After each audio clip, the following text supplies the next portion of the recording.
কারো জন্য কারো জীবন থেমে থাকে না। জানি কেউ চলে গেলে তার জন্য মায়া, কান্না খুব বেশি হলে 1 মাস, 2 মাস, 6 মাস কিংবা 1 বছরের বেশি তো আর নয়। যে চলে যায় তার জন্য জায়গা কখনো শূন্য পড়ে থাকে না। সে জায়গায় বিষাদ স্মৃতি নিয়ে অনেকেই দ্বিতীয় কাউকে ঠাঁই দেয়, দিতে বাধ্য হয়। যদি কাউকে ছাড়া সত্যিই বেঁচে থাকাটা অসম্ভব হয়ে যেত, তবে পৃথিবীতে কেউ কাউকে ছেড়ে যাওয়ার চিন্তা পারতো না।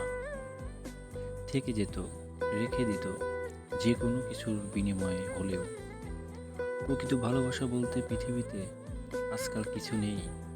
যা আছে তা কেবল ভালোবাসার নামে প্রেম, ভালো লাগা, মোহ। মানুষ ভালোবাসার কাঙ্গাল বলেই ভালোবাসার নাম করে দিব্যি ঠকিয়ে যেতে পারে দিনের পর দিন। মানুষ আসলেই প্রকৃত ভালোবাসা চায়, ভালোবাসার মানুষের পাশে আর মৃত্যু থেকে যেতে চায়। তবে ভালোবাসা মেলে না, মেলে কেবল করুণা, প্রেম, মোহ কিংবা মেকি ভালোবাসা। পৃথিবীতে কেবল এই একটি মাত্র সম্পর্কে বেশিরভাগ মানুষ কম বেশি ঠকে।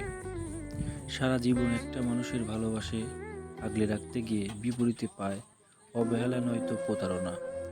খুবই প্রিয় আর সেই নির্দিষ্ট একটা মানুষ কখনো কারো জীবনে আমৃত্যু থেকে যেতে আসে না, কিংবা সেই মানুষটাকে সহজে কেউ আগলে রাখতে পারে না।